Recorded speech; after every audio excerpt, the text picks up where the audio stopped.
तो चलो स्टार्ट करो, लिखो स्फेरिकल मिरर, हेडिंग बना डाला हुआ है ना, तो बोर्ड पे पहले कुछ समझ लेते हैं, उसके बाद हम लिखवा देंगे। सब बच्चा इधर ध्यान देगा। क्या हम लोग पढ़ने वाले हैं? स्फेरिकल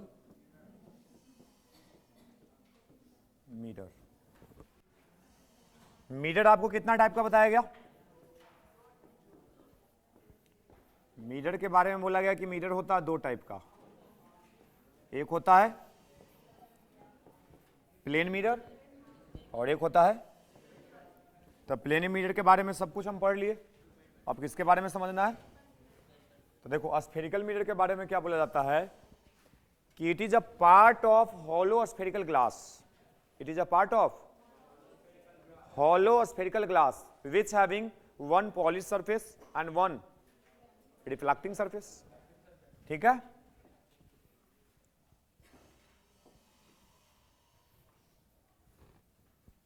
लिखो, एक लाइन लिखो पहले स्फेरिकल मिरर में। It is defined as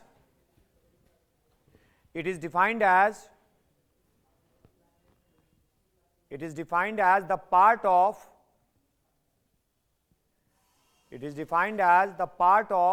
hollow spherical glass. It is defined as the part of hollow spherical glass which having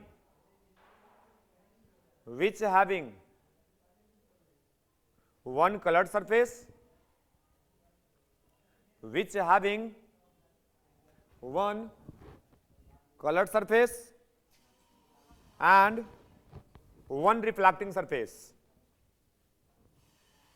which having one colored surface and one reflecting surface.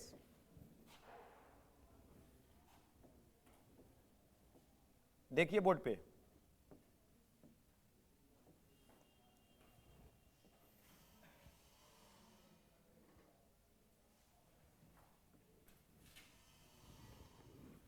इसको आप circle बोलोगे कि sphere बोलोगे?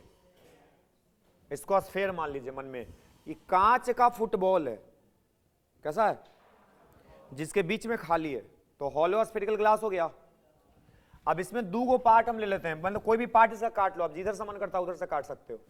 हम इसका part यहां से लेते हैं, एक पार्ट कट गया, आप जिधर से भी मन करे काट सकते हैं, उसमें कोई दिक्कत। हम एक पार्ट इधर से दिखा रहे हैं कि ये पार्ट इसका काट के निकालने वाले हैं, और एक पार्ट इधर से काट के निकाल लेते हैं। ठीक है, जो कट के निकलेगा कुछ ऐसा दिखेगा, इधर से देखेंगे तो कुछ ऐसा दिखेगा। बोलिए, ये बताओ किसका पार्ट है? हॉलो स्फेरिकल ग्लास का पार्ट है। अब इसके एक पार्ट को आप कलर कर दो, है तो कांच का ही ना, ये कौन सी का बना हुआ है? कांच का बना हुआ है। उसको मारो एक थाप। अरे इन्ने ना पढ़ा रहे हैं कि नीचे पढ़ा रहे हैं? इसके एक सरफेस को क्या करो? कलर कर दो। इधर से एक सरफेस को क्या कर दो? कलर कर दो। कलर किससे होता है? हो गया। बताओ, कांच का एक टुकड़ा है, एक तरफ से सिल्वर का पॉलिश है, मिरर जैसा बिहेव करेगा कि नहीं? क्या इधर से हम लाइट लाएंगे तो इसको पास करने देगा? रिफ्लेक्ट कर देगा। जो रिफ्लेक्ट कर दे लाइट को वही ना मिरर होता है। तो बताओ, मिरर बन गया। ये दोनों, बताइए, दोनों मिरर जो आपको दिख रहा है, दोनों इसी स्फेयर का पार्ट है, तो ये दोनों को हम स्फेरिकल मिरर बोलेंगे। ये दोनों को क्या बोलेंगे? स्फेरिकल मिरर भी दो टाइप का, दोनों को दिख रहा है ना, दो टाइप। क्या ये दोनों सिमिलर लग रहा है? नहीं। अंतर क्या है कि एक मिरर का रिफ्लेक्टिंग सरफेस उठा हुआ है, एक का धंसा हुआ है, दिख रहा है? एक का रिफ्लेक्टिंग सरफेस उठा हुआ है और दूसरा का, जिसका रिफ्लेक्टिंग सरफेस उठा हुआ है उसको बोलते हैं कॉन्वेक्स। क्या बोलते हैं? कॉन्वेक्स। और जो बच गया से कॉनकेव मिरर। तो कॉन्वेक्स और कॉनकेव दोनों किसका पार्ट है? सही है। आगे सुनना, स्फेरिकल मिरर में जो भी मिरर है, कॉन्वेक्स हो या कॉनकेव हो, उस मिरर का जो मिड पॉइंट होता है, मिड पॉइंट, इसको बोलते हैं पोल। क्या बोलते हैं? पोल। जो स्फेरिकल मिरर का मिड पॉइंट होता है उसको क्या बोलते हैं? पोल। पोल से जो लाइन जाता है और इसके सेंटर से पास होता है उसको बोलते हैं प्रिंसिपल एक्सिस। इस लाइन का नाम क्या होता है? ये सब आप बचपन में पढ़े हैं ना? तो पोल और इसको सेंटर बोलेंगे कि सेंटर ऑफ कर्वेचर? सेंटर यहां पे होता है जब फुल स्फीयर है, पूरा स्फीयर है, तब आप सेंटर बोलिएगा। और जब वो स्फीयर का कोई एक पार्ट है तो इसको कर्व ना बोलेंगे। ये कर्व ना है तो कर्व का centre centre of curvature. Curve का सेंटर तो सेंटर ऑफ कर्वेचर और पोल को जो लाइन ज्वाइन करता है उस लाइन ज्वाइन को क्या बोलते हैं? प्रिंसिपल। आगे सुनना, पोल और प्रिंसिपल एक्सिस के ठीक बीच में एक और पॉइंट होता है जिसका नाम होता है फोकस। क्या नाम होता है? फोकस।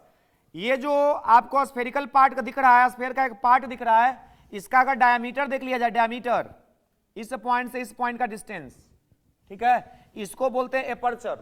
क्या बोलते हैं? एपर्चर। एपर्चर का मतलब आप भी बचपन में सुने होंगे इसको भी। एपर्चर आप समझ पा रहे हैं किसको बोल रहे हैं? ये डिस्टेंस, ठीक है, येलो कलर, इसको क्या बोलते हैं? एपर्चर। तो क्या क्या क्लियर हुआ? स्फेरिकल मिरर क्या होता है पहले ये क्लियर हुआ। कितना टाइप का होता है सामने दिख रहा है। अब वो स्फेरिकल मिरर में कुछ इंपॉर्टेंट पॉइंट्स है। पहला पॉइंट क्या मिला, उसके बाद क्या मिला, उसके बाद क्या मिला, ये तीनों को मिलाने वाला लाइन क्या मिला? मिरर का जो एंड पॉइंट है वो दोनों को मिलाने वाला एपर्चर। सही है। अब जो कुछ इसमें बोला गया है वो सब कुछ उसमें भी तो होगा क्योंकि ये भी तो स्फेरिकल मिरर है। तो देखो इसका मिड पॉइंट क्या बोलना, इधर सेंटर होगा इसका, दोनों का सेंटर देखो अपोजिट डायरेक्शन में है, इसका राइट साइड, उसका लेफ्ट साइड।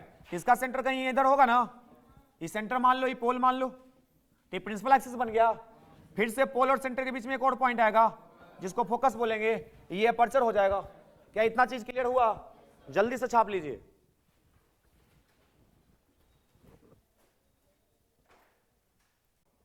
देखो बोर्ड लेवल पे मिरर से कुछ छोटा मोटा न्यूमेरिकल बन सकता है और जो छोटा मोटा न्यूमेरिकल है वो क्लास 10th लेवल पे बनेगा, ठीक है, जो क्लास 10th में आप पढ़ते हैं। तो उसके लिए सवाल को बनाने के लिए सबसे जो इंपॉर्टेंट चीज है वो है साइन कन्वेंशन। और साइन कन्वेंशन हमको लगता है कि सब बच्चा को आता होगा। बोलो, साइन कन्वेंशन किसको किसको नहीं आता है वो हाथ खड़ा करेगा। साइन कन्वेंशन, साइन कन्वेंशन, बोलो, सुने हैं ना नाम? इस साइन कन्वेंशन किसके लिए है? For distance measurement in case of mirror और लेंस। लेंस और मिरर के केस में अगर आपको डिस्टेंस मेजर करना है तो डिस्टेंस मेजर करते समय ये साइन कन्वेंशन आपके दिमाग में होना चाहिए। अगर साइन कन्वेंशन के बिना आप डिस्टेंस का मेजरमेंट करके और सवाल को बनाइएगा 100% गारंटी है कि गलत सवाल बन जाएगा, ठीक है। तो साइन कन्वेंशन क्या है? साइन मतलब चिन्ह, प्लस और माइनस। कन्वेंशन माने, कन्वेंशन माने बदलना होता है। कन्वेंशन का मतलब होता है परंपरा। कन्वेंशनली, कन्वेंशनली ना होता है, conventionally this building is called as mandir. Conventionally, जैसे मंदिर कहीं पे बना हुआ है तो उसको मंदिर ना बोल रहा तुम, उसको मस्जिद कह देगा, लड़ाई हो जाएगा।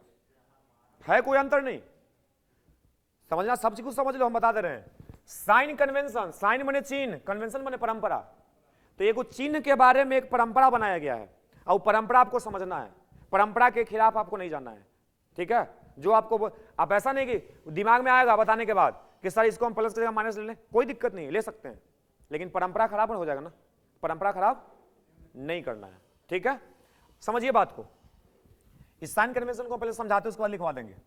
जैसे मान लो कि ये मिरर है, स्फेरिकल मिरर, या मान लो कि लेंस है, इसको स्फेरिकल लेंस भी कहते हैं।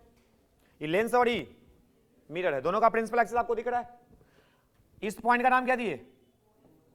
इसको रंग दो, मिरर बन गया। इस पॉइंट का नाम, एक और मिरर है ना इसका पार्ट, उसको भी आप समझ रहे हैं, दिमाग में है, उसका भी इस पॉइंट का नाम पोल होता है। लेंस भी एक और होता है, इसको क्या बोलते हैं?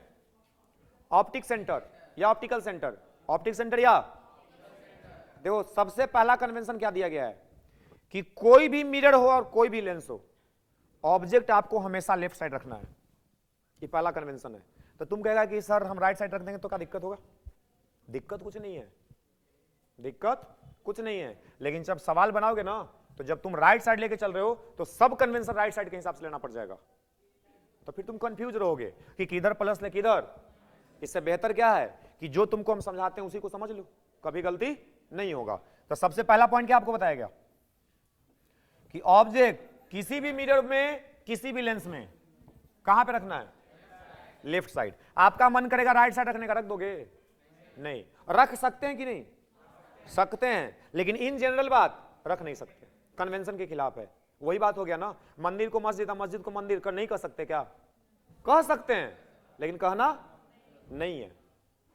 बात वही ना हो गया, कह सकते हैं क्योंकि दोनों जगह सेम काम हो रहा है, दोनों से प्लेस सेम है, दोनों का वैल्यू बराबर है, सब कुछ सेम है, लेकिन बोल तो वही बात यहां पे भी है। तुमको मन करेगा राइट रख लो, लेफ्ट रख लो, कोई दिक्कत नहीं होने वाला है, लेकिन रखना कहां, लेफ्ट रखना।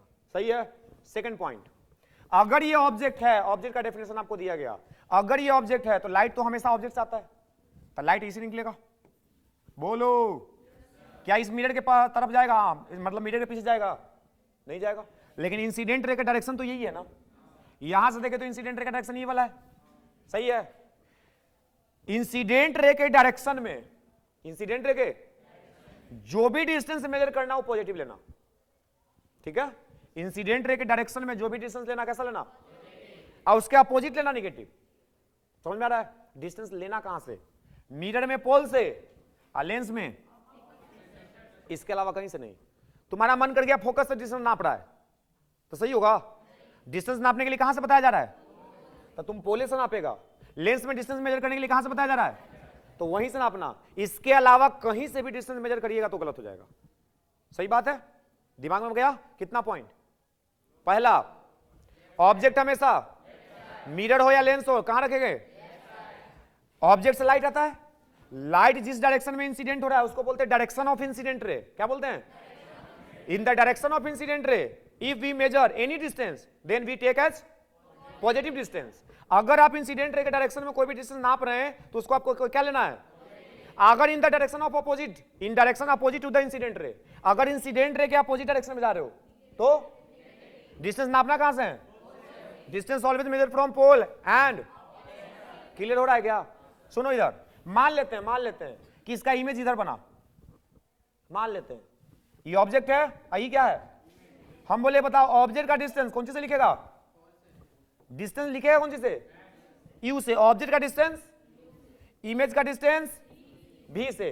Focal length small F, focus को, सही है क्या। अब आपसे पूछे बताओ यू इस केस के लिए, भी इस केस के लिए, फोकल लेंथ इस केस के लिए क्या है, खड़ा हो जाओ वैष्णवी। अभी साइन कन्वेंशन अभी समझाए हैं, जो समझाए उसके अकॉर्डिंग बोलना।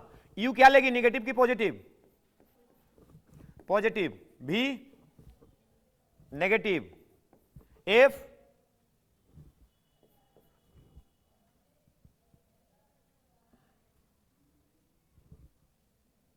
एफ ये दिख रहा है ना, फोकल लेंथ, बोलो नेगेटिव। बगल में खड़ा हो, क्या ये इसका आंसर सही है, तीनों सही है। बगल में खड़ा हो श्वेता, क्या ये तीनों सही बोल रही है, तुम खड़ा हो जाओ, तीनों सही है। फोकल लेंथ पॉजिटिव होगा, और कुछ तुम बताओ, सही है, पहले वाला सही है, पहले वाला सही है। तुम बताओ रे, खड़ा हो बगल में, क्या लगता है,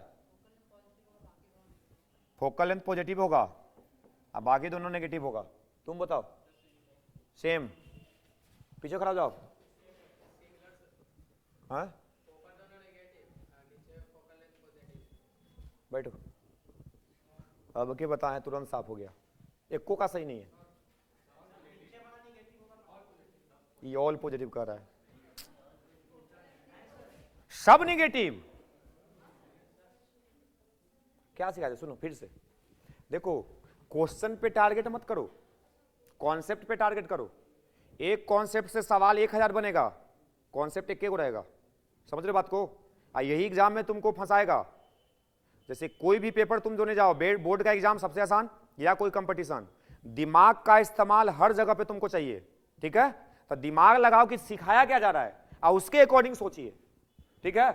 पहला चीज क्या बोलेगी, ऑब्जेक्ट हमेशा लेफ्ट साइड, ऑब्जेक्ट हमेशा डिस्टेंस कहां से नापना, लेंस में कहां से नापना, इंसिडेंट रे के डायरेक्शन में, अपोजिट डायरेक्शन में।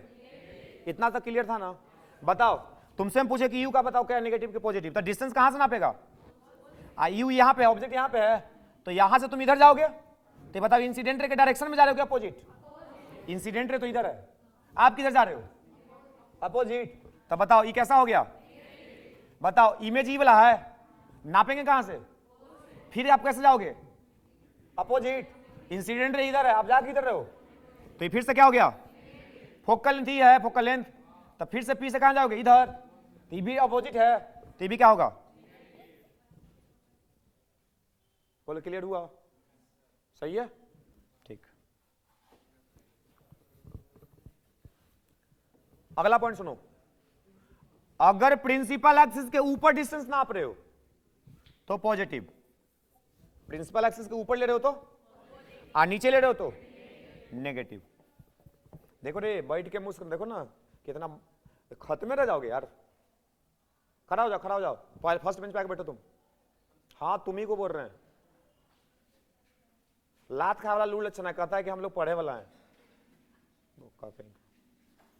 जब से बैठा 10 मिनट से शांत कभी भी नहीं, 1 मिनट नहीं, कभी इधर घूम रहा है, कभी इधर घूम रहा है, और सिखा रहे तो सीखने की कोशिश करो ना जी, क्या बोल रहे हैं सुनो। ऑब्जेक्ट हमेशा डिस्टेंस कहां से नापेगा, लेंस में, डायरेक्शन इंसिडेंट रे के डायरेक्शन में, अपोजिट में, प्रिंसिपल एक्सिस के ऊपर, नीचे, खत्म। कुछ है इसमें, अब इसको और बेहतर कैसे याद रख सकते हैं, तो जो तुम पहले से जानता है उससे हम कंपेयर करके बताते हैं। ये मिरर था, ये इसका प्रिंसिपल एक्सिस था, ये क्या था, देखो तुम क्या करो ना कि पोल को ओरिजिन बना दो, एक्स कोऑर्डिनेट वाई कोऑर्डिनेट तो जानते ही हैं, इसको मान लो वाई कोऑर्डिनेट, तो ऊपर में, नीचे में माइनस वाई, इधर प्लस एक्स, इधर ये क्या है, बताओ कोऑर्डिनेट सिस्टम में डिस्टेंस कहां से नापाता है, अब बताओ जैसे है सब कुछ तो सामने दिख रहा है, इस साइड, इस साइड, नया बात है कोई कि सब पहले से पता है, ये भी तो कन्वेंशन है कि इधर प्लस से लेना है, जरूरी है कि प्लस से लेना है, लेकिन कन्वेंशन है कि इधर वाला प्लस, इधर वाला माइनस, ऊपर वाला नीचे वाला, सेम टू सेम इसमें बताया गया कि कोई अलग बताया गया, इसमें भी सेम चीज होगा। कोई बोले बताओ ई वाला डिस्टेंस क्या होगा, यू ऑब्जेक्ट है ना, नेगेटिव के पॉजिटिव, इसका इमेज मान ले यहां बनता है, तो ये क्या होगा भी, पॉजिटिव की नेगेटिव, क्योंकि इंसिडेंट रे के डायरेक्शन में जाना पड़ेगा। ये हाइट ऑफ ऑब्जेक्ट है, ये हाइट ऑफ इमेज है, height of object, height of image. अब इसके बाद दोबारा तुमको बताने का जरूरत नहीं होना चाहिए, समझ में आ रहा है, जिस हिसाब से तुमको बता दिए समझा दिए, अब दिमाग से निकलना नहीं चाहिए। अब पूरा ऑप्टिक्स में ये साइन कन्वेंशन हमेशा दिखेगा, कोई भी फॉर्मूला ड्राइव करे तो आएगा, कोई भी सवाल बनाए तो आएगा, मतलब इसके बिना कोई भी सवाल सॉल्व नहीं होगा। अगर जो बच्चा को साइन कन्वेंशन में फंस रहा है, प्लस लेके माइनस ले पता नहीं चल रहा है, कहीं सवाल सही बनेगा, एक प्लस की जगह खाली माइनस आ गया, सब कहानी खत्म। तो इंपॉर्टेंट चीज है ना, लिखो साइन कन्वेंशन, हेडिंग डाले हैं उसमें लिखिए according to sign convention, according to sign convention, according to sign convention, first point लिखना नीचे, डैश दे दो, according to sign convention, dash दे दो, नीचे लिखो first point, according to sign convention, नीचे लिखो first point, all the distances are measured, all the distances are measured from pole, all the distances are measured from pole, bracket में लिखो mirror, and bracket बंद कर देना, and optic centre, bracket में lens. Clear हुआ पहला point? All the distances are measured from pole and pole mirror के case में, ऑप्टिकल सेंटर लेंस के केस में। Second point, all the distances measured, second point कुछ और लिखना था, लिख लिए? हाँ तो लिख लो। ऑब्जेक्ट मस्ट बी प्लेस्ड या ऑब्जेक्ट शुड बी प्लेस्ड, कुछ भी लिख सकते हैं। Object must be placed,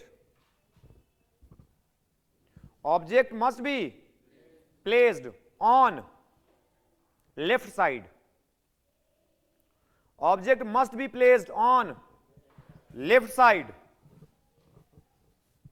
object must be placed on left side of the mirror or lens, of the mirror or lens, lens हो या mirror, ऑब्जेक्ट कहां रखिएगा? Left side. Third point, in the direction of incident ray, in the direction of incident rays, in the direction of incident rays, in the direction of incident rays, all the distances, in the direction of incident rays, all the distances are taken as, in the direction of incident rays, in the direction of incident rays, all the distances are taken as positive। इसी में उसी को भी लिखा देंगे। अगला point, अगला point लिख लो,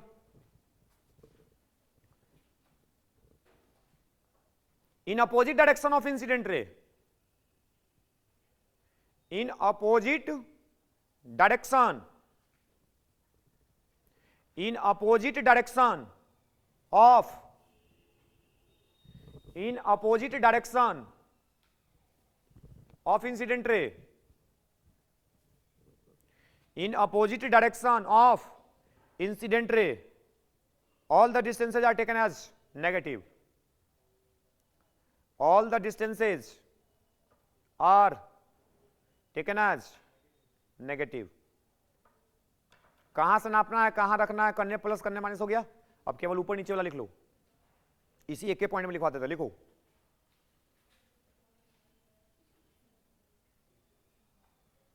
distances measured above the principal axis, distances measured above the principal axis, distances measured above the principal axis,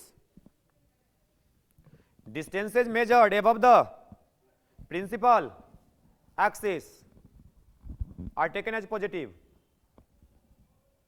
distances measured above the principal axis are taken as positive and below the principal axis taken as negative, and below the principal axis taken as negative। ठीक है। Last point, किसको किस चीज से denote करते हैं ये सब आपको पता होगा, बोर्ड पे अभी लिख दिए हम। लिखो लास्ट पॉइंट में, object distance is denoted by U, small में, object distance is denoted by U, comma image distance by V, object distance is denoted by U, comma image distance by V, image distance by V, comma focus, focus by capital F, comma focal length, comma radius of curvature R, कोई भी are,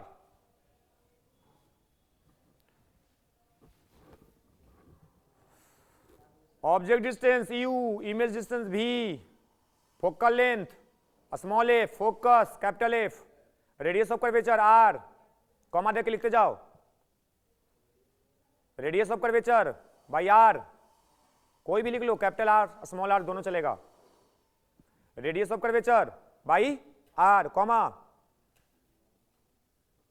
centre of curvature by C, centre of curvature by C, comma height of object by H O, लिखा हुआ उधर H O H I लिखा ना, height of object by H O, comma height of image, height of image H I, and magnification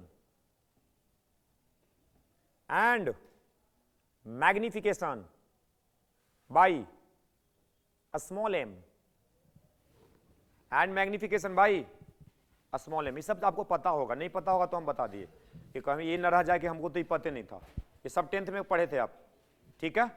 सब कुछ clear. Sign convention के बारे में अब दोबारा बात करने का कभी भी जरूरत नहीं पड़ना चाहिए, आपको एकदम अच्छे से समझा दिया गया। समझ में आ रहा है? देखो नीचे लिखो, define focus, define focus of spherical mirror, define focus of spherical mirror. कौन बच्चा डिफाइन कर सकता है, बोलो।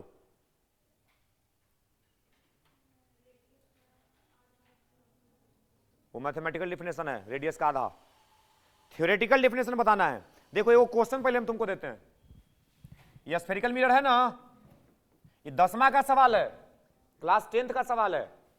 ये पोल है, ये सेंटर है, आई फोकस है, ठीक है।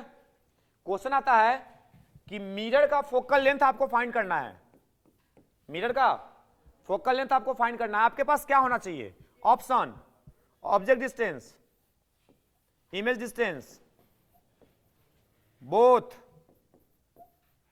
None of these. Question clear है ना? एक स्फेरिकल मिरर है, हमको इसका फोकल लेंथ फाइंड करना है, P से F का डिस्टेंस फाइंड करना है। आपके पास क्या होना चाहिए? ऑब्जेक्ट डिस्टेंस होना चाहिए, इमेज डिस्टेंस होना चाहिए, दोनों होना चाहिए, कोई नहीं होना चाहिए।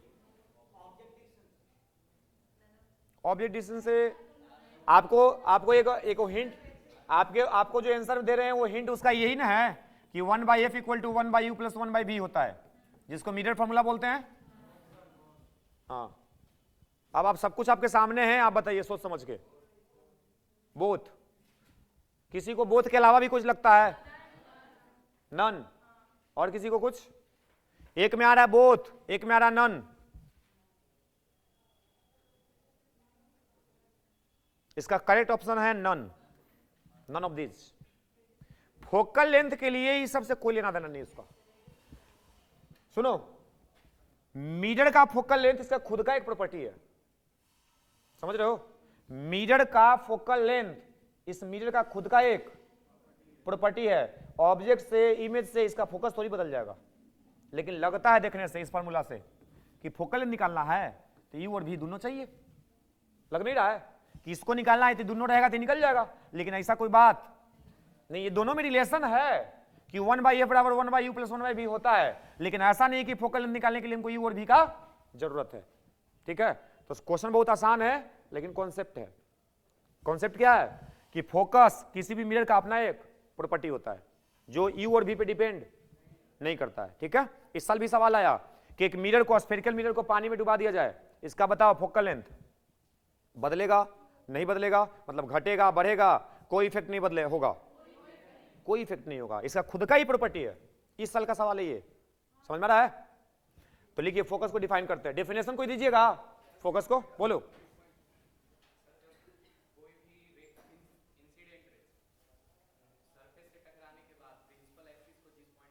बिल्कुल एकदम सही आंसर दे रहा है, बैठ जाओ, लिखो, डिफाइन करो। व्हेन इंसिडेंट रे, हम लाइट पढ़ रहे हैं किस रे के लिए? पैराक्सियल। ये दिमाग से निकलना नहीं चाहिए, जितना कॉन्सेप्ट दे रहे हैं वो सब किसके लिए वैलिड है? पैराक्सियल के लिए। फोकस भी उसी के लिए वैलिड है। लिखिए when incident rays, incident, when incident rays, incident parallel to, when incident rays, incident parallel to, when incident rays incident parallel to principal axis, when incident rays incident parallel to principal axis, then after reflection through mirror, then after reflection through mirror, then after reflection through mirror, then after reflection through mirror, it goes, then after reflection through mirror, it goes or appear to go,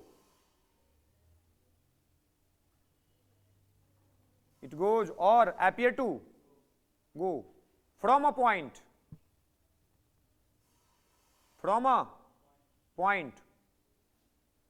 on principal axis, from a point on principal axis, comma, this point is called as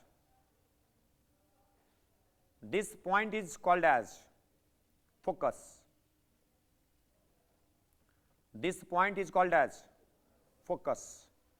full stop. नीचे को note करके लिखो point. Focal length of mirror is independent.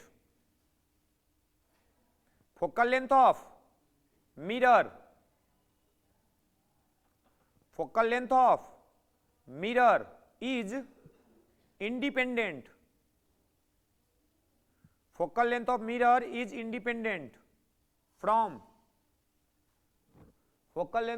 is independent from surrounding medium.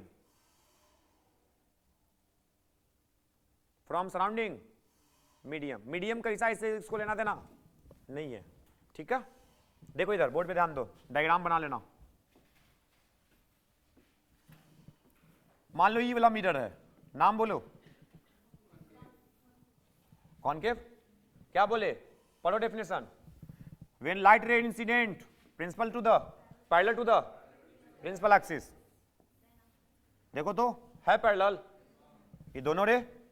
Then after reflection through it goes और appear to go. यहां से बताओ ये सही में जाएगा, चल गया. जिस पॉइंट से गया क्या वो पॉइंट प्रिंसिपल एक्सिस पे है, इसी पॉइंट का नाम क्या है, फोकस. पोल होता है, पोल से फोकस के बीच का डिस्टेंस क्या कहलाता है, खत्म.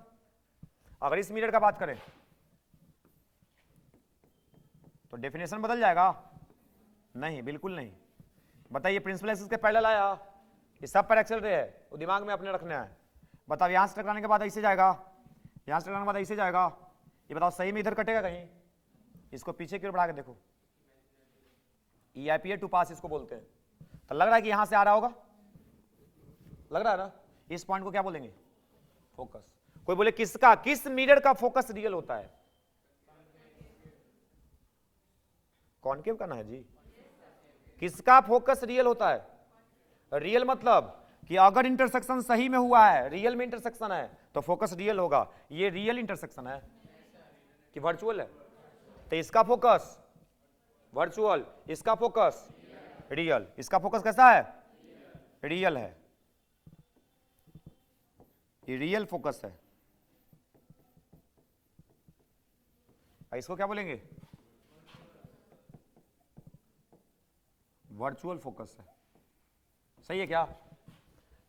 इस डिस्टेंस को क्या बोलेगा, ये पोल है, पी से एफ के बीच का डिस्टेंस क्या कहलाएगा, बताओ तुम बताओ, खड़ा हो. ये फोकल लेंथ नेगेटिव है कि पॉजिटिव, ये फोकल लेंथ नेगेटिव है कि पॉजिटिव, कौन वाला, ये वाला नेगेटिव है, ये वाला पॉजिटिव है. क्या तुम लोग को लग रहा है कि सही बोल रहा है ये, हाँ बिल्कुल सही बोल रहा है. बैठो. इंसिडेंट रे के अपोजिट जा रहे हो ना तो नेगेटिव, इंसिडेंट रे के डायरेक्शन में जा रहे हो ना पॉजिटिव. सही है, लिखो जल्दी से. एग्जाम के पैटर्न से बिहार बोर्ड के जितने भी स्टूडेंट्स हैं, आपको ये दिमाग में हमेशा रहना चाहिए कि जो बच्चा ऑप्टिक्स पढ़ के चल गया 70 में 35 नंबर तो यहीं से बन जाएगा। समझ रहे ना? तो फाइनली आपको लास्ट में आपको नंबर ही इंपॉर्टेंट दिखेगा कि कितना अच्छा नंबर हम ला सकते हैं। और उसके लिए हम अभी से बताना शुरू कर दिए कि जो बच्चा ऑप्टिक्स पढ़ के चल जाएगा 70 में 30 से 35 नंबर का सवाल आप एक चैप्टर से बना सकते हैं। एक चैप्टर मैंने 2 चैप्टर, रे ऑप्टिक्स और वेव ऑप्टिक्स से। ऐसा ऐसा 2-3 और चैप्टर पढ़ लिए तो 70 में 70 कंप्लीट हो गया। तब पढ़ना क्या है 15, चैप्टर कितना है? अगर आपको ढंग से 5 अगर चैप्टर आता है तो 70 में 70 सवाल बन जाएगा। ढंग का मतलब ढंग होता है कि सब चीज का समझदारी है, अंडरस्टैंडिंग क्लियर है। हम एकदम जीरो लेवल से शुरू किए हैं, अब वहां तक आपको पहुंचा देंगे। बस आपका मेहनत डिपेंड करेगा कि आप कितना किए। उसके बाद बहुत सारा 100 गो ऑब्जेक्टिव तो खाली इसका आपको मिलेगा, वो भी एकदम स्टैंडर्ड क्वालिटी का। जैसे 11th में आपको सीट दिए थे ना, 11th में सीट, उसी वही वाला सीट का 12th में भी सीट आपको मिलेगा। 11th में तो पूरा बनाए नहीं, लेकिन 12th में आपको पूरा बनाना पड़ेगा।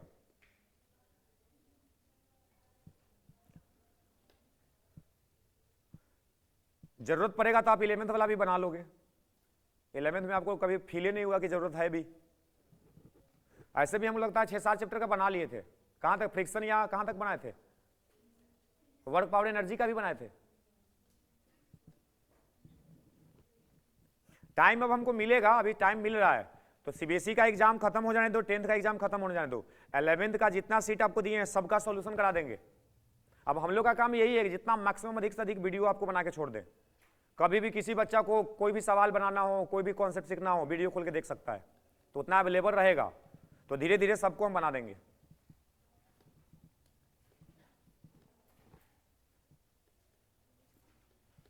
आप लोग खाली अपना मेहनत लगाओ, सब बिहार बोर्ड में टॉप करेगा।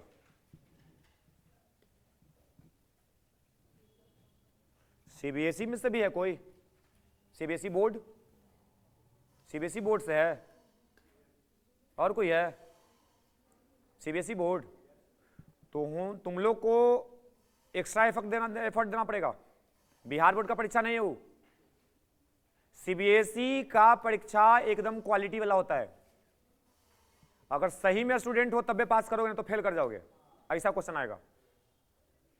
बिहार बोर्ड वाला स्टूडेंट को अगर सीबीएसई में बैठा दिया जाए ना तो 70% तो फेल करेगा, 10% सेकेंड डिवीजन आएगा, बाकी जो 2-4% बचेगा वही फर्स्ट में जा पाएगा। ठीक है? तो ये सब भी आपको ध्यान रखना है। प्रीवियस ईयर का क्वेश्चन आपको स्टार्टिंग से देखते जाना है। जैसे ऑप्टिक्स पढ़ा दिए, आपको सीबीएसई का क्वेश्चन बैंक खरीद लो, देखो कि रे ऑप्टिक्स से सवाल कौन कौन पूछा गया है, और उस सब सवालों को बनाओ, तब तुम्हारा तैयारी होते जाएगा। समझ में आया? तो जो भी अपना जिस बोर्ड से हैं अपना ध्यान रखिएगा। पढ़ाया दोनों के लिए जा रहा है, दोनों का सिलेबस एनसीईआरटी है, हम पढ़ा रहे हैं एनसीईआरटी, तो सवाल दोनों का सॉल्व होगा, लेकिन उसमें सवाल का लेवल थोड़ा ऊपर होगा। बिहार बोर्ड में बिल्कुल एकदम नाली में गिरा हुआ सवाल पूछेगा।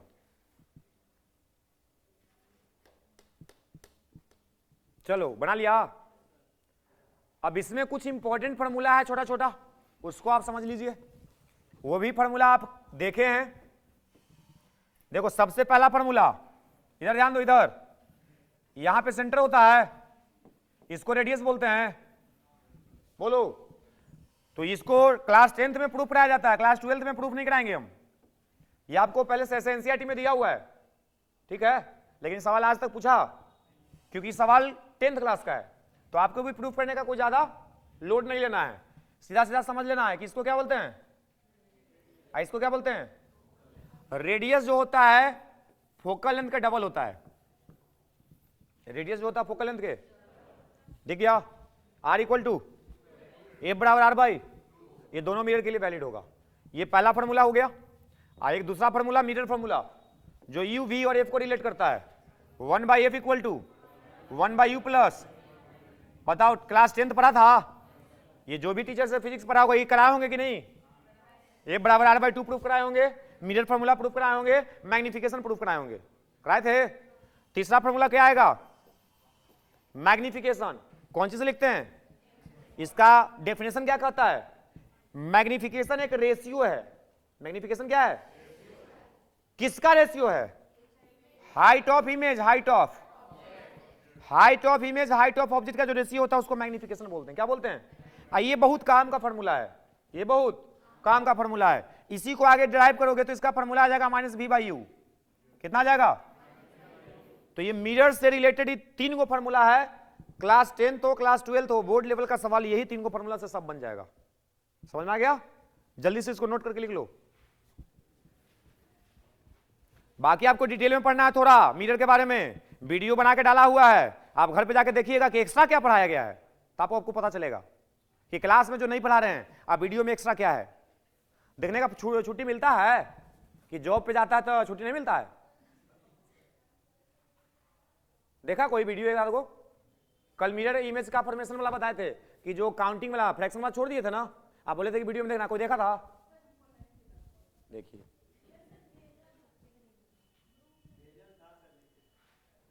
क्या भेजा हुआ था? एक भी बच्चा को वीडियो मिला ही नहीं। अरे खोजने से तो भगवान मिल जाते हैं, तुमसे वीडियो नहीं मिल रहा है, बताओ। अरे तुम लोग आदमी है, देख ही में खाली है।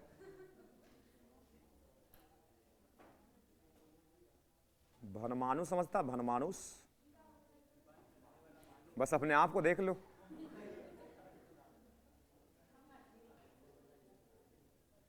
भनमानुस भी आदमी जैसा ही होता है।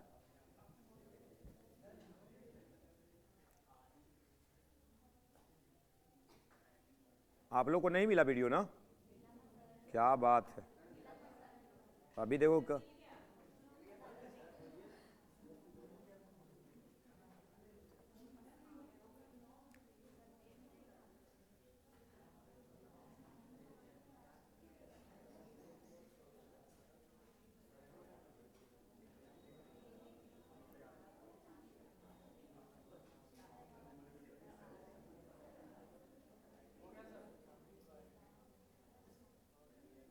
आज हम लोग का 2 क्लास है, पता है ना? अभी 2 क्लास होने वाला है फिजिक्स का। हाँ केमिस्ट्री नहीं, हाँ आराम से पढ़ाना बिल्कुल।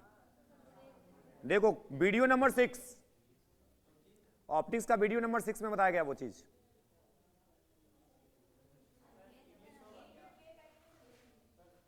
क्या बोल रही है? यहां पे हम हैं तो हम प्ले कैसे हो जाएं? आप घर पे जाके देखिए ना, हम देख के बता रहे हैं। वीडियो नंबर 6 आपके ग्रुप में भेज दें, भेज दे रहे। आपके डेमो लिया ना इंग्लिश का, ठीक था तो क्लास होगा।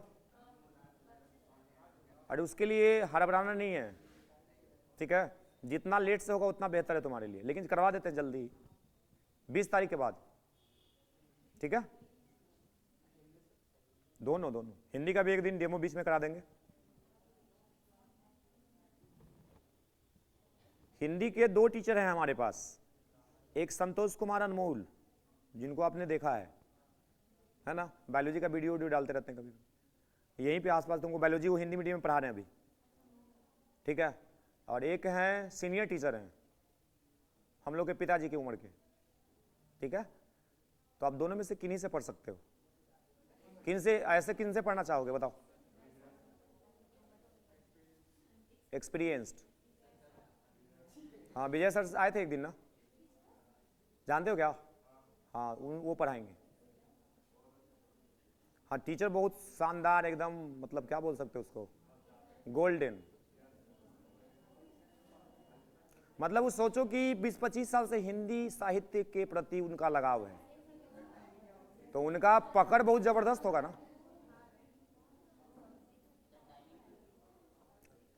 सब कुछ बता दिया जाएगा, औल बोल पिस्तौल नहीं होना है। देखिए आपके ग्रुप में भेज दिए लिंक, आप देख लीजिएगा। अब बाकी आपको देखना होगा तो हम डेली बोलेंगे नहीं कि देख लीजिएगा, मन होगा तो देखना। ये हो गया। इसको नीचे मैग्निफिकेशन को डिफाइन कर लो तो एक बार मैग्निफिकेशन लिख के डैश दो। मैग्निफिकेशन लिख के डैश दीजिए, लिखिए it is defined as, it is defined as, it is defined as the ratio, it is defined as the ratio of, it is defined as the ratio of height of image, it is defined as the ratio of height of image to the height of object. It is defined as the ratio of height of image to the height of object. Full stop. It is denoted by a small m. It is denoted by a small m. Formula तो आपके सामने दिख ही रहा है, drive करने का कोई जरूरत नहीं है क्योंकि क्लास 10th का फॉर्मूला है तो आपको आता है, ऐसा हम मान के चल रहे हैं। नहीं आता है आप वीडियो देखिए, सब ड्राइव कराया होगा, ठीक है। इस सब का डेरिवेशन तक आपको मिल जाएगा, जिसको सीखने का जो मन है वो सीख सकता है। अब देखो ये इंपॉर्टेंट बोले ना कि सबसे इंपॉर्टेंट कौन है, इंपॉर्टेंट क्यों है, नोट लिखो, देखिए to get information, to get information about image, to get information about image formed by, to get information about image formed by a spherical mirror, या mirror केवल लिख लो, formed by mirror and lenses, mirror and lenses, we have to use magnification, we have to use magnification। अभी note दिमाग में बिठा लो, कभी भी mirror के से और लेंस से अगर कोई इमेज बनता है और इमेज के बारे में अगर कुछ भी पूछा जाता है, इमेज कैसा बना, कितना साइज का बना, कितना डिस्टेंस पे बना, कैसा उसका नेचर है, रियल है, वर्चुअल है, सीधा है, उल्टा है, कुछ भी एनीथिंग, किससे रिलेटेड, इमेज से रे, इमेज से रिलेटेड कुछ भी पूछा जाए, कोई भी मिरर हो, कोई भी लेंस हो, अगर वो इमेज बनाया है और वो इमेज के बारे में आपसे इंफॉर्मेशन मांगा कि बताओ जो इमेज बनाओ कैसा बना, तो तुम किसके पास जाना, किसके पास जाना, मैग्निफिकेशन आपको सब कुछ बता देगा, ठीक है। कैसे बताता है सुनो, इसके बारे में 5 गो पॉइंट है, ये भी शायद आप क्लास 10th में पढ़े होंगे। कितना पॉइंट है, ये 5 गो पॉइंट आपके दिमाग में रहेगा, इमेज का इंफॉर्मेशन आप देख के बताइएगा, पेन चलाने का जरूरत नहीं पड़ेगा।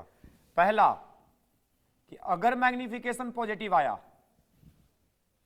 दूसरा कि अगर मैग्निफिकेशन, तीसरा कि अगर मैग्निफिकेशन 1 के बराबर आ गया, अगर मैग्निफिकेशन 1 से बड़ा आ गया, अगर मैग्निफिकेशन 1 से छोटा आ गया, कुछ ना कुछ तो आएगा। मैग्निफिकेशन या तो पॉजिटिव होगा, या 1 के बराबर होगा, 1 से बड़ा होगा, या 1 से, इसके अलावा कुछ हो सकता है। इस सब का अपना अपना मतलब है, मीनिंग है, ये मीनिंग समझ जाओ, सबका इमेज का इंफॉर्मेशन आप बता दोगे, ठीक है। एक चीज और, मैग्निफिकेशन रेशियो होता है, मैग्निफिकेशन 1, तो क्या इसका कोई यूनिट होगा, नहीं ना होगा, क्योंकि रेशियो का कोई यूनिट होता ही नहीं, सेम चीज का यूनिट है, सेम चीज का रेशियो है, m equal to HI upon height of image, height of, ऊपर भी मीटर नीचे भी, तो कुछ बचा, तो मैग्निफिकेशन का यूनिट नहीं होता है, ये यूनिट लेस है, डायमेंशन लेस है। समझ आ रहा है बात? देखिए इधर ये जो 5 पॉइंट हम लिखे हैं, इसका क्या मतलब है, देखो इसका मतलब हम धीरे धीरे आपको बताएंगे, पहले आप समझो डायरेक्टली। मैग्निफिकेशन पॉजिटिव, इमेज किसके बारे में इंफॉर्मेशन देता है, इमेज के बारे में, तो हम ऊपर में लिख दिए इमेज। अगर मैग्निफिकेशन पॉजिटिव आया, इसका मतलब इमेज वर्चुअल, अगर निगेटिव आया, समझ में आया, अभी 2 को तो याद हो गया होगा। अच्छा, मैग्निफिकेशन पॉजिटिव मतलब, मैग्निफिकेशन निगेटिव आया मतलब, मैग्निफिकेशन 1 के बराबर, height of object height of image equal, अगर मैग्निफिकेशन एक से बड़ा तो हाइट ऑफ इमेज बड़ा, हाइट ऑफ इमेज बड़ा, ठीक है। अगर एक के बराबर, देखो मैग्निफिकेशन तुम क्या पढ़ा, HI अपॉन पढ़ा ना। ये बताओ 1 कब आएगा, जब दोनों बराबर होगा तब ना कटेगा तो 1 आएगा, तो 1 आ रहा है, इसका मतलब दोनों का साइज इक्वल। अगर मैग्निफिकेशन एक से बड़ा माने इमेज बड़ा, बताओ ऊपरे HI है, इसका वैल्यू m का वैल्यू 1 से बड़ा आएगा, तो बताओ 4/2 कितना आया, 1 से बड़ा है कि नहीं है। तो 2 से बड़ा कब आएगा, जब ऊपरे वाला बड़ा, ऊपरे कौन है HI, मतलब हाइट ऑफ इमेज ज्यादा होगा। अगर 1 से छोटा, इमेज छोटा। Magnification plus image, magnification negative image, magnification 1 के बराबर, height of image height of object बराबर। मैग्निफिकेशन बड़ा इमेज बड़ा, मैग्निफिकेशन छोटा इमेज छोटा, क्योंकि सब बताता किसके बारे में, तो कुछ भी ऑब्जेक्ट कभी नहीं बोलना है। Magnification positive image, magnification negative image, magnification 1 के बराबर, इमेज बराबर किसके, मैग्निफिकेशन 1 से बड़ा इमेज बड़ा, मैग्निफिकेशन 1 से छोटा इमेज छोटा। क्या दिमाग में सेट हो गया, छाप लो।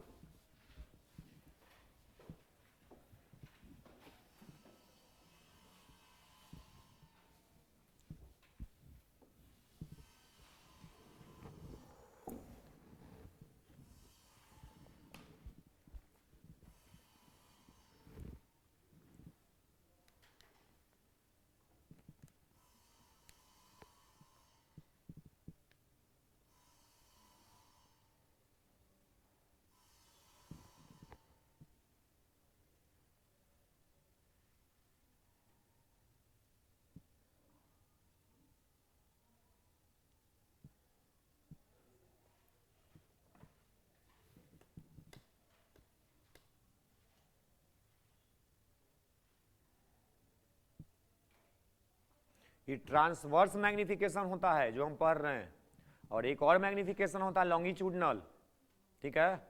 तो लॉन्गिट्यूडनल एनसीईआरटी के अकॉर्डिंग मतलब सिलेबस से नहीं है, उसको सवाल कंपटीशन में तो आता ही है उससे, और सब कुछ हम पढ़ाए हैं। अगर आपको मन हो, आप फॉर्म भरने वाले हैं अगला साल, तो सबको आप देखिएगा, ठीक है। आज देखो हम क्लास में अभी फिलहाल हम 12th में पूरा केवल और केवल एनसीईआरटी पढ़ाएंगे, जो भी एक्स्ट्रा कुछ होगा हम यूट्यूब पे देंगे, ठीक है। तो क्लास डिस्टर्ब ना हो, इसका ख्याल रखा जाएगा, क्योंकि सब बच्चा यहाँ पे कंपटीशन का तैयारी नहीं कर रहा है, फिलहाल बोर्ड पे फोकस कर रहे हैं, तो क्लास में एक्स्ट्रा बताने का कोई मतलब नहीं है। जो बोर्ड के हिसाब से, जो एनसीईआरटी के हिसाब से पढ़ना है, केवल उसी को पढ़ाया जाएगा। एक्स्ट्रा आपको दिया जाएगा लेकिन वो वीडियो में, ठीक है। कंप्लीट यहाँ तक, तो मिरर खत्म। मिरर में अब कुछ लास्ट एक चीज़ और बता देते हैं कि जो स्फेरिकल मिरर में फार्मूला बता दिए, मैग्निफिकेशन के का मतलब क्या होता है ये बता दिए, और एक चीज़ और समझना है कि स्फेरिकल मिरर से इमेज कैसे बनता है और कितना बनता है, ये भी आपको पता ही होगा। बताओ कॉनकेव से कितना,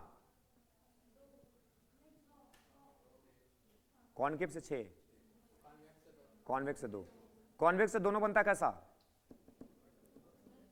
वर्चुअल, और कॉन्वेक्स से 2 इमेज बनता है ना। दोनों का प्रॉपर्टी बताओ, दोनों छोटा होगा, दोनों वर्चुअल होगा, और कहां बनेगा,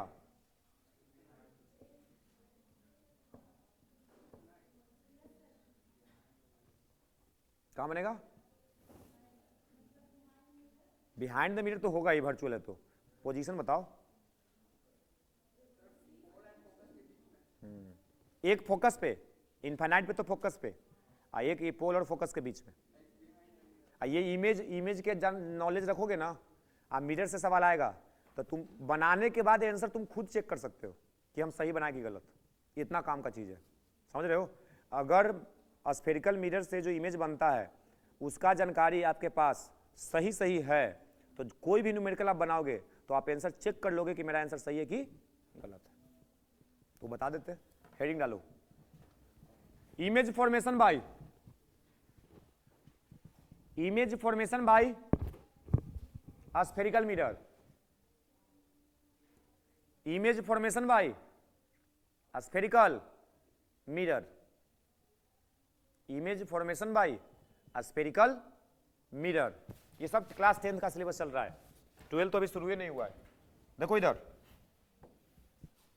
पहला नंबर लिखो, image formation by spherical mirror लिखे ना, नीचे एक और सब हेडिंग बनाओ, पहला नंबर लिख के by concave mirror, by concave mirror. किससे बना रहे हैं? कॉनकेव। देखो ये कॉनकेव मिरर है, कुछ प्रॉपर्टी ऑफ लाइट का आपको पता होगा। देखो हम बताते हैं, बोर्ड पे ध्यान दो, अब लिखना होना कुछ नहीं, जब बोलेंगे तब लिखना। इधर देखो, ये सेंटर, ये फोकस। कौन सा मिरर का हम बात कर रहे हैं? कॉनकेव। कॉनकेव से टोटल कितना इमेज बनने वाला है? 6 में से 5 रियल और 1 वर्चुअल। ये सीधा सीधा याद रखना कि कॉनकेव मिरर से कितना इमेज बनेगा? 6 में से 5 और 1। अब 6 इमेज बनेगा तो 6 ऑब्जेक्ट अलग अलग पोजीशन पे रखाएगा। पहले पोजीशन को याद करो। सबसे पहले हम शुरुआत करेंगे इनफाइनाइट से।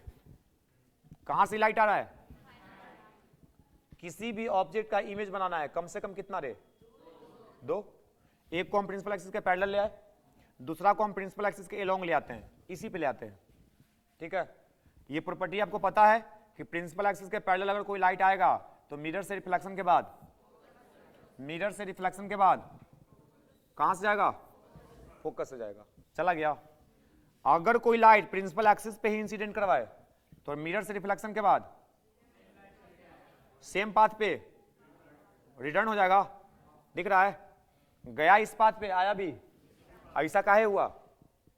लॉज ऑफ रिफ्लेक्शन लगा। बताओ, सेंटर से खींचा गया कोई भी लाइन परपेंडिकुलर होता है। अब देखो, ये प्लेन मिरर में तुमको सिखाया था, ये प्लेन मिरर है, आई नॉर्मल है। अगर लाइट इसी नॉर्मल पे हम ले आए तो एंगल ऑफ इंसिडेंस कितना? 0। तो एंगल ऑफ रिफ्लेक्शन भी कितना? क्योंकि एंगल आई और एंगल आर हमेशा बराबर ना होगा जी। तो अगर ये 0 है तो ये भी कितना हो गया? समझ में आया? तो अगर लाइट कभी भी नॉर्मली इंसिडेंट हो रहा है किसी भी सरफेस पे तो सेम पाथ पे रिट्रेस हो जाएगा। क्लियर? तो बताओ, इस सेंटर से लाइट पास हुआ कि नहीं?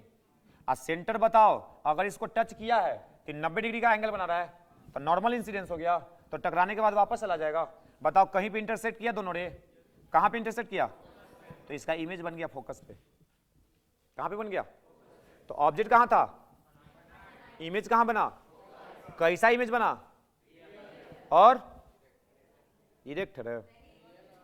मिरर और लेंस के केस में रियल इमेज कभी भी सीधा नहीं बनेगा। किसके केस में? मिरर और लेंस के केस में कभी भी रियल इमेज सीधा नहीं बनेगा। रियल है तो उल्टा होगा। रियल है तो, जैसे हम मान लो किसी का डायग्राम हम ऐसे बनाते हैं, उसमें उल्टा तुमको दिख ही नहीं रहा है तो कैसे बताओगे? तुमको जो मन में आया बोल दिया। देखो ये मिरर है, ठीक है। अब लाइट को इंसिडेंट करवाना इनफिनिट से जरूरी है पैरेलल लाएंगे? हम इसको यहां से ले आते हैं, ठीक है। अब यहां से लाइट को लाएंगे, एक और लाइट को इधर से लाएंगे, मान लो कुछ अलग एंगल पे, दोनों टकरा के इधर न जाएगा। जैसे ये मान लो कि इधर आया, एक और ले लिए, मान लो तुम इधर उधर पॉइंट मत देख लेना होगा, यहां से टकरा के फिर ऐसे जाएगा कुछ, मान लो कहीं पे कटा ना, जहां पे कटा यही फोकस वाला पॉइंट है, तो बता ऑब्जेक्ट था ऊपर है और उसका इमेज कहां बन रहा है? ये सीधा होगा, ये उल्टा होगा। क्लियर हुआ? तो पहला ऑब्जेक्ट कहां, तो इमेज कहां? रियल की virtual? Real. Size very very small, point दिख रहा है। सन से लाइट आ रहा था, सन बहुत बड़ा है, और सन का इमेज एक पॉइंट दिख रहा है, नहीं तो साइज क्या बोलेंगे इमेज का? Very small. क्या बोलेंगे? पहला चीज क्लियर हुआ? देखो उतारना ही सब कुछ नहीं है, केवल समझना है। हम एक टेबल बना देंगे, जो कि आप टेबल 10वां में पढ़े थे, उस टेबल से आपको सब याद हो जाएगा। देखिए इधर अगला पोजीशन अगर हम बात करें, देखो तो यही ना है, ई पोल। इसको अब बताओ, इनफाइनाइट के बाद ऑब्जेक्ट आप कहां रखोगे? तो इनफाइनाइट से आप आगे आओगे, पीछे जा सकते हैं, पीछे, अरे पीछे तो इनफाइनाइट पे चलिए गए, तो अब आगे ना आएंगे, तो इनफाइनाइट से आगे बढ़ोगे तो ऑब्जेक्ट कहां रखोगे? इनफाइनाइट और सेंटर के बीच में, इनफाइनाइट और सेंटर के, तो ये ऑब्जेक्ट रखा गया, ठीक है। अब इसका इमेज कहां बनेगा? तो सुनो कॉन्सेप्ट, कॉनकेव मिरर है ना, कॉनकेव मिरर के केस में जैसे जैसे ऑब्जेक्ट को मिरर के तरफ लाओगे उसका इमेज मिरर से दूर जाएगा। समझ गया? कॉन्सेप्ट बस एक लाइन का है, बाकी तुम याद करो चाहे मत करो, अगर कॉन्सेप्ट दिमाग में है तो सब कुछ बता दोगे। कॉन्सेप्ट क्या है? कॉनकेव मिरर के केस में ऑब्जेक्ट को जैसे जैसे मिरर के नजदीक लाएंगे उसका इमेज दूर भागेगा। क्लियर हुआ? तब बताओ इनफाइनाइट पे था तो कहां बना? तो इनफाइनाइट से आगे बढ़ेंगे तो इमेज और आगे बढ़ेगा। तब फोकस का अगला पॉइंट कौन है? सेंटर ऑफ फोकस के, तो इसका इमेज कहां बनेगा? हो गया। ऑब्जेक्ट अगला पोजीशन कहां जाएगा? इमेज का अगला पोजीशन कौन होगा? समझ में आ रहा है? सेंटर पे। तो अगर ऑब्जेक्ट हम लिखते हैं कहां पे? सेंटर ऑफ फोकस के, तो इमेज कहां जाएगा? बियॉन्ड द सेंटर या सेंटर और इनफाइनाइट के बीच में। अगर हम इसको रख दें फोकस पे, अभी कहां जाएगा? 5 को तो याद हो गया। लास्ट को अलग से याद रखना कि जब ऑब्जेक्ट पोल और फोकस के बीच में रहेगा ना तो इसका इमेज बिहाइंड द मिरर बनेगा। कहां बनेगा? आई वर्चुअल होगा, क्योंकि बिहाइंड द मिरर हमेशा वर्चुअल होता है। तो 5 को और ये को, 5 को वर्चुअल याद करने का कॉन्सेप्ट क्लियर है? मिरर के तुम जैसे जैसे नजदीक आओगे, मिरर के तुम जैसे जैसे मान लो हम ही ऑब्जेक्ट है, आई कॉनकेव मिरर सामने लगा हुआ है, हम बहुत दूर से चलते आ रहे हैं, तो सबसे बहुत दूर रहेंगे तो इमेज हमारा कहां दिखेगा? जैसे जैसे मिरर के नजदीक हम चलते जाएंगे क्या होगा? मेरा इमेज मेरे तरफ आते जाएगा, हम इधर जाएंगे इमेज इधर आएगा। क्लियर हो रहा है? कहां तक? कहां तक? फोकस तक। फोकस के आगे बढ़ जाएगा तो लास्ट वाला। क्या समझ में आ गया? अब इसको याद कैसे करेंगे? देखो, अब ये सब बना के बताने लायक नहीं ना चीज है, बोलो। आज जिसको लगता है कि सीखने की जरूरत है, वीडियो में हम एक एक चीज बता दिए सब कुछ बना बना के, तो जिसको समझना है उसको देख के अपना देख लेना कहां कहां पे कैसे कैसे बना है। देखो बोर्ड पे, इसको याद करने के लिए एक टेबल बनाया जाता है। इस टेबल में क्या करते हैं ना, ये 2-3 को कॉलम बनाते हैं। पहला कॉलम में लिखते हैं ऑब्जेक्ट डिस्टेंस या ऑब्जेक्ट का पोजीशन, इसके बाद इमेज का डिस्टेंस लिखते हैं कहां पे बना, उसके बाद चेक करते हैं कि रियल है कि, उसके बाद पता कर लेते हैं साइज। सीधा होगा कि उल्टा होगा यही बता देगा, रियल और वर्चुअल। वर्चुअल तो हाँ इरेक्ट, और रियल तो इन्वर्टेड। देखो शुरू करो, सबसे पहले ऑब्जेक्ट कहां रखोगे? इमेज कहां बनेगा? कैसा? साइज कौन सी लिखल है? दूसरा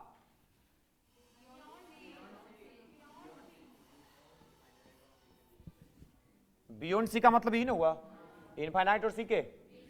इमेज कहां बनेगा? सही है, फोकस से तुम आगे बढ़ो, यहां पे फोटो देखते रहो, पोल सेंटर फोकस दिख रहा है ना? अगला बोलो। अच्छा ये बताओ, रियल के वर्चुअल? यहां पे वेरी स्मॉल के बाद स्मॉल, सीक्वेंस में सब कुछ चलेगा, सब कुछ सीक्वेंस में। ठीक, बोलो।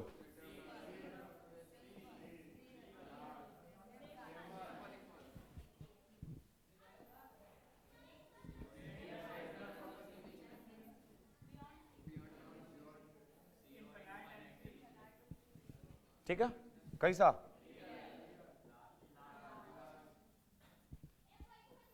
अगला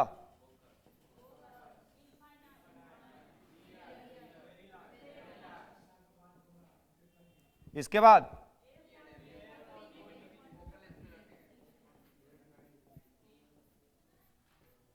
ए फाइन पी के कहां बनेगा?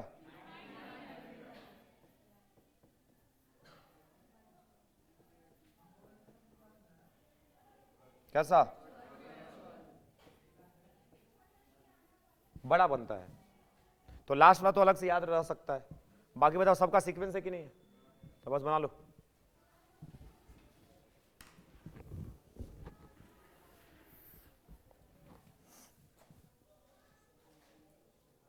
समझ में आ रहा है चित्रंजन?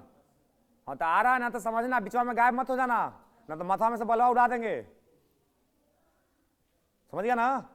समझ में आ रहा है? डेली क्लास करके सीखो। ऑप्टिक्स से 35 नंबर का सवाल आएगा।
हो गया?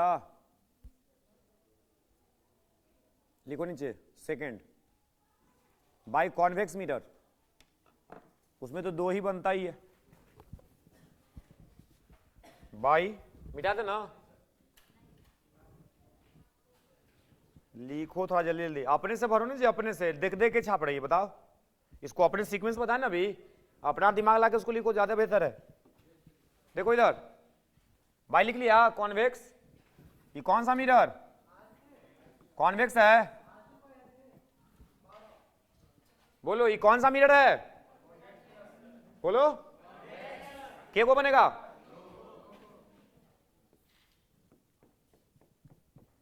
सही है, दोनों मिरर दिखा दिए, दो को बनाना है, दोनों बना देते हैं। पहला फिर से कहां से रखेंगे? इनफाइनाइट। कम से कम कितना रे? तो दोनों को ऐसे लेके चलो, मन करे तो तुम एक आधो और ले सकता है रे नीचे से भी, लेकिन दो से कम मिनिमम चाहिए ना, तो दो हम लिखा रहे। बताओ ये तो सीधा सीधा टकरा के वापस आ जाएगा, क्योंकि इसका सेंटर इधर है ना। बोलो इसका फोकस इधर है ना। बोलो जी, तो सेंटर के डायरेक्शन में फिर आ रहा है, तो नॉर्मल इंसिडेंस हो गया। और नॉर्मल इंसिडेंस हो गया तो सेम पाथ पे वापस चला जाएगा, टीसी पे वापस चला गया। आइए बताओ, ये टकराने के बाद लौटेगा? अरे बोलो लौटेगा कुछ ऐसे है? इसको पीछे की ओर बढ़ाएंगे तो इधर ही आएगा, और इसको पीछे की ओर बढ़ाएंगे तो इधर आएगा। कहां पे मिलेगा ये? तो इमेज कहां बना? कैसा इमेज? रियल है कि वर्चुअल? तो इनफाइनाइट पर तो फोकस पे, लेकिन रियल नहीं। अब पॉइंट बना है तो वेरी स्मॉल। दूसरा तुम इनफाइनाइट और पी के बीच में कहीं भी रख लेना, ठीक है? इनफाइनाइट और पी के बीच में कहीं भी रख लो, कोई दिक्कत नहीं है। फिर से दो रे चाहिए, एक को प्रिंसिपल एक्सिस के पैरेलल ले गए और एक को पोल से ले जा रहे।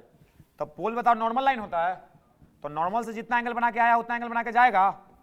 बोलो आई टकरा के इधर जाएगा ऐसे।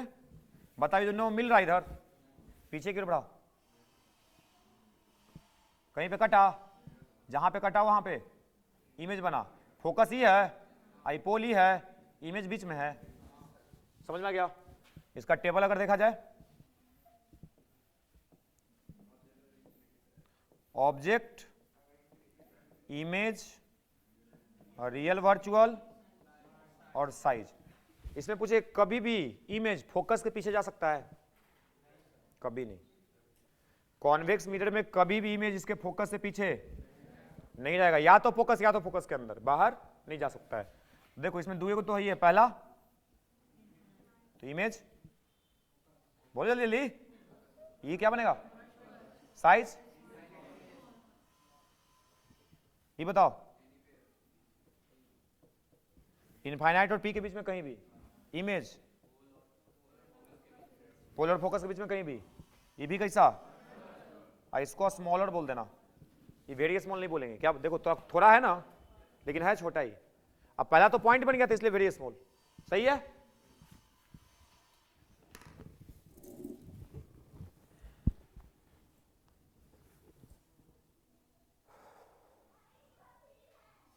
सानू भैया पानी लेके आओ एक गिलास।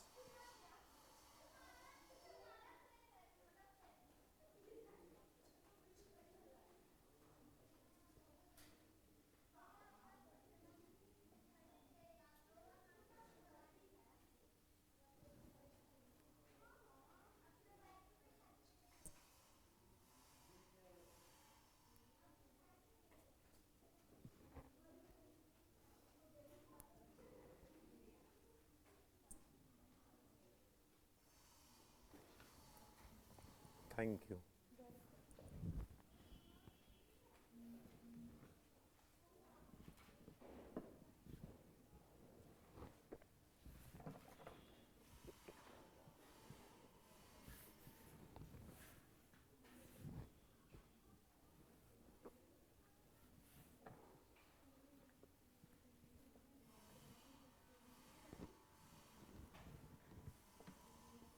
बना लिए, तो स्फेरिकल मिरर भी खत्म। कॉन्वेक्स कॉनकेव में क्या क्या मेन बेसिक कॉन्सेप्ट था सब आपको बता दिए। अब इस पे एक सवाल करेंगे, एक सवाल, अभी टाइम है हमारे पास। एक सवाल में जितना भी अभी चीज पढ़े है ना सब रिवाइज हो जाएगा एक ही क्वेश्चन में, समझ रहे हो। जितना कुछ अभी सीखे हो ना उस सब का रिवीजन हो जाएगा एक सवाल से। बहुत बढ़िया सवाल है, एनसीईआरटी का फर्स्ट क्वेश्चन। आज खत्म हो गया, कल शुरू होगा रिफ्रैक्शन।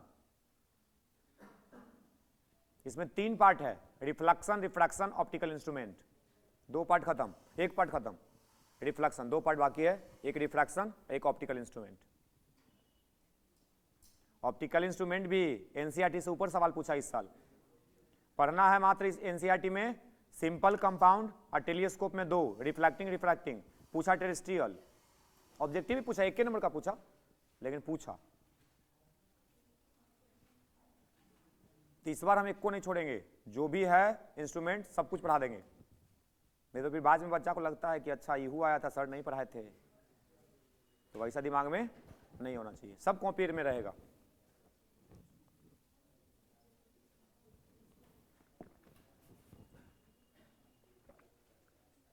और स्टार्टिंग जब किए थे पढ़ाने के लिए उस समय पढ़ा देते थे, ठीक है, उस समय पूरा पढ़ा देते थे, जितना सिलेबस था पूरा पढ़ाए।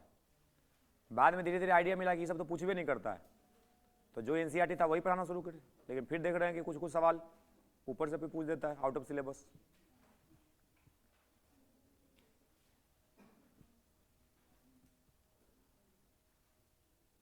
नोट हो गया? क्वेश्चन लिखिए, क्वेश्चन। एनसीईआरटी है किसी के पास? लाओ, एक क्वेश्चन अभी बनवा देते हैं, एक क्वेश्चन आपको कल बना के लाना है। 2 क्वेश्चन में मिरर का सब कॉन्सेप्ट क्लियर हो जाएगा।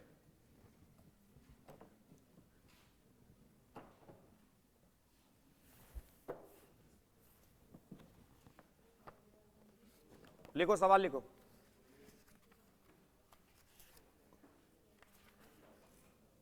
A small candle, a small candle,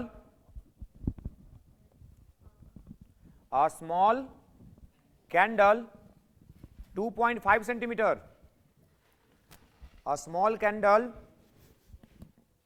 2.5 centimeter, a small candle 2.5 centimeter in size, 2.5 centimeter in size is placed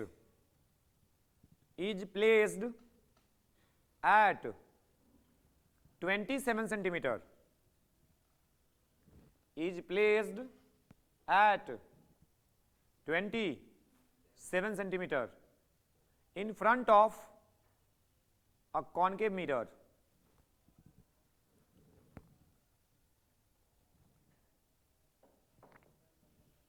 In front of a concave mirror of radius of curvature. In front of a concave mirror of radius of curvature 36 centimeter. In front of a concave mirror of radius of curvature 36 centimeter. Full stop.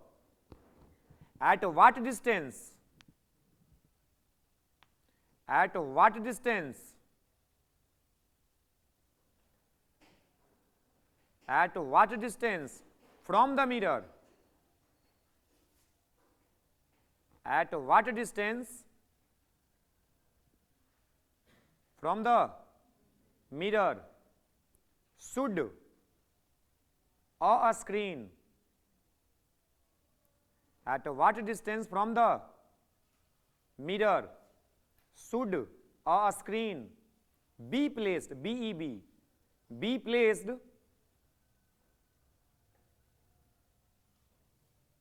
at what distance from the mirror should a screen be placed in order to obtain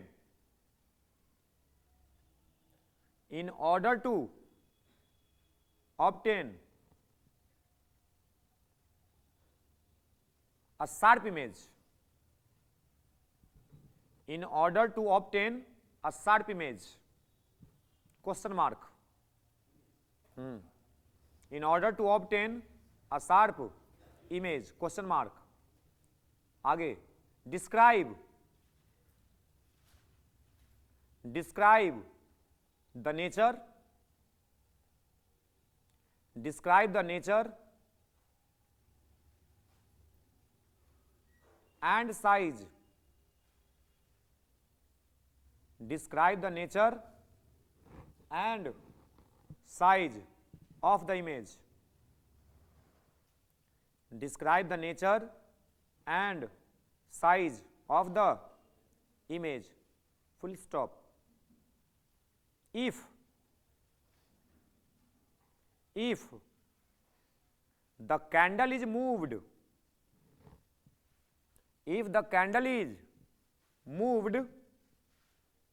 closer to the mirror,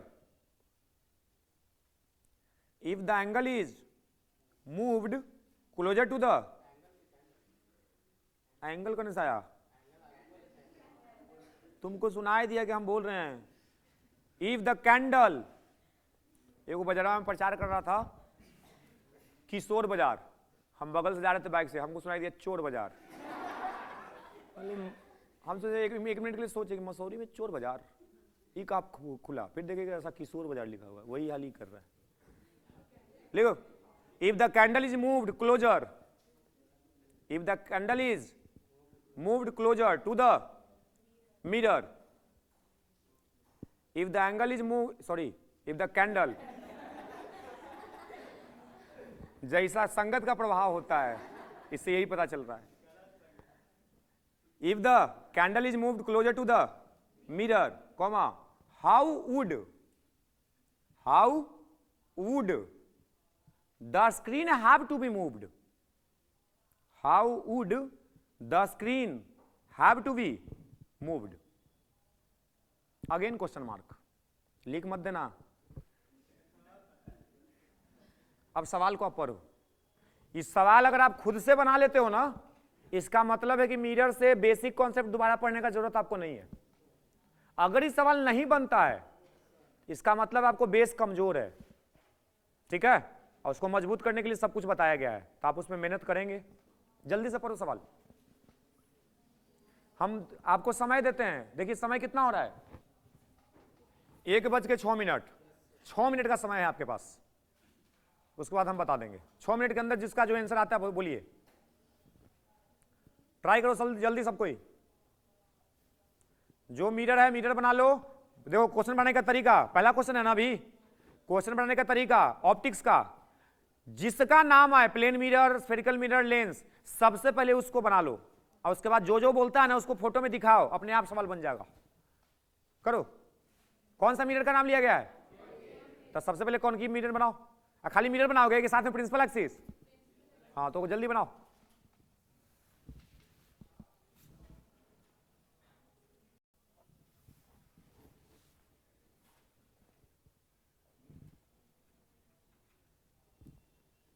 सब कुछ सही है?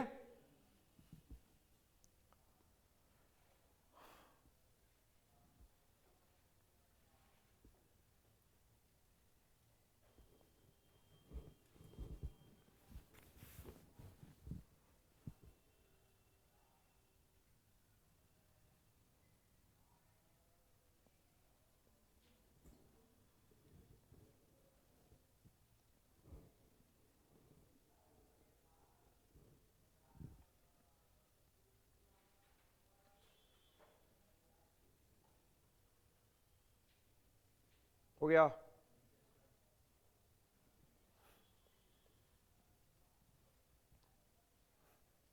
लिखो, एक line नीचे लिख लो, इसके just नीचे देखिए, to obtain sharp image, to obtain sharp image, to obtain sharp image of candle, to obtain sharp image of candle, the screen should be placed,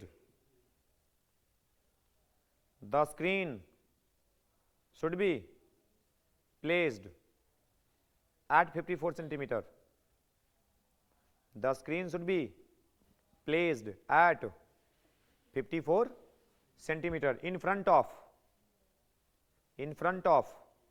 mirror। एक आंसर मिला। आगे, describe the nature and size of the image. बताओ, अब ये भी तुमको पढ़ाए हैं, इमेज के बारे में कुछ भी पूछा जाए तुम किसके पास जाओ? तो जाओ मैग्निफिकेशन के पास। देखो इधर,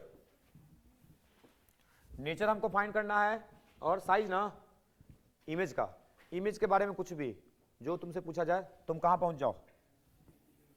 तो लिखेंगे यूजिंग मैग्निफिकेशन, m बराबर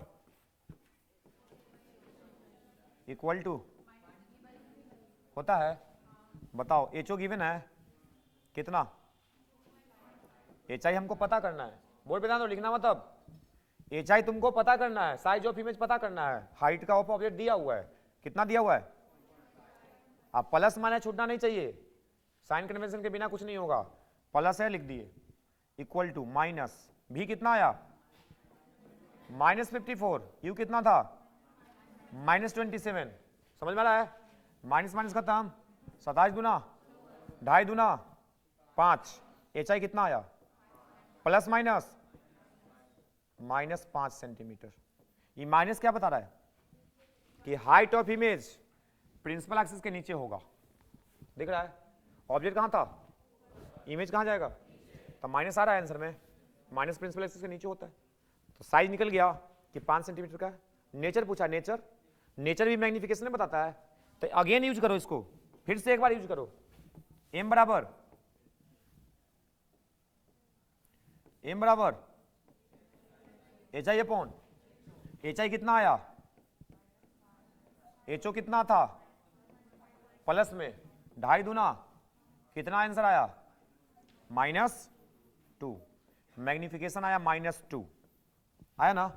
बताओ माइनस क्या बताता है? अभी ना बताए थे, मैग्निफिकेशन नेगेटिव मतलब रियल इमेज। मैग्निफिकेशन बताओ 2 आया है, 1 से बड़ा है कि छोटा है? तो हाइट ऑफ इमेज ऑब्जेक्ट से बड़ा होगा, और जितना इसका वैल्यू है उतना टाइम्स बड़ा होगा। जैसे मैग्निफिकेशन 2 तो 2 गुना बड़ा, अगर 3 रहता 3 गुना बड़ा, अगर 4 रहता 4 गुना बड़ा। समझ में आ रहा है? तो बताओ, नेचर पता चल गया कि रियल है, साइज पता चल गया 5 सेंटीमीटर है, कंप्लीट है। लिखो जल्दी।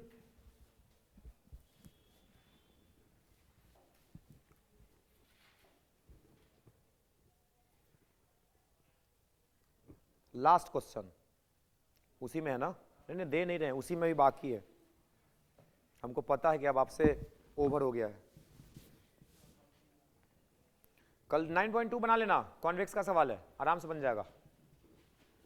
जिस दिन बोला जाए उस दिन आप एकदम ईमानदारी से बना के आइए, तब आप काम कर रहे हैं।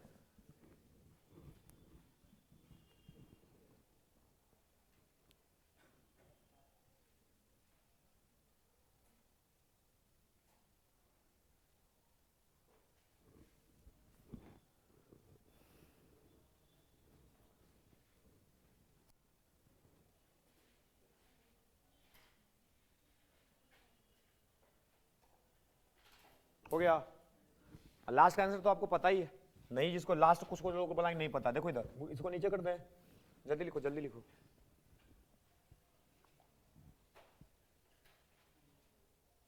तो बताओ सब कुछ रिवाइज हो गया कि नहीं? मैग्निफिकेशन आ गया, मीटर फॉर्मूला आ गया, a बराबर r/2 आ गया, साइन कन्वेंशन आ गया। इमेज अभी देखो, अभी बनाने के बाद चेक भी करेंगे कि हमारा आंसर सही है कि गलत है।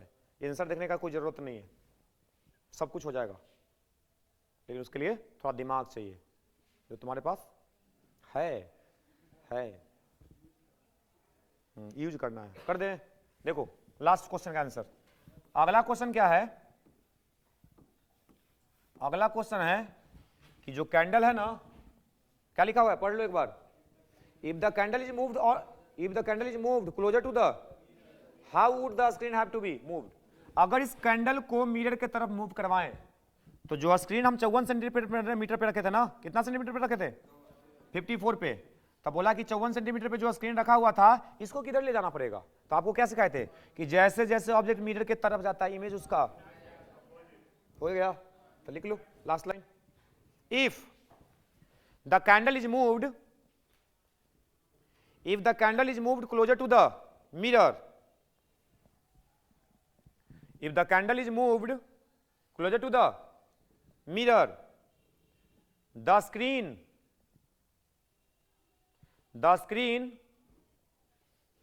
have to be moved away from the mirror. The screen have to be moved away from the mirror.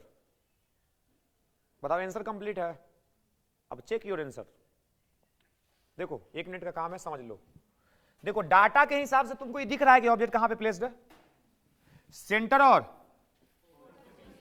बताओ जब कॉनकेव मिरर में, ध्यान दो इधर, जब कॉनकेव मिरर में ऑब्जेक्ट सी और एफ के बीच में होता था तो इमेज कहां बनता था? तो बताओ बिहाइंड सी है कि नहीं है? तो बिल्कुल सही है। अगर ऑब्जेक्ट सी और एफ के बीच में बनता था तो इमेज बताओ बड़ा बनेगा कि छोटा? बड़ा बना कि नहीं? सही है। रियल बनेगा कि वर्चुअल? रियल बना कि नहीं? तो इमेज का इंफॉर्मेशन अगर आपके पास है तो आंसर आपका पता चला ना कि हाँ सही है मेरा, क्योंकि सी और एफ के बीच में है तो सी के पीछे ही बनेगा, सी के पीछे आ रहा है। क्लियर हो रहा है? चलो तो आज के लिए इतना काफी है। आप इसको पढ़ के आइएगा, सवाल बना लीजिएगा।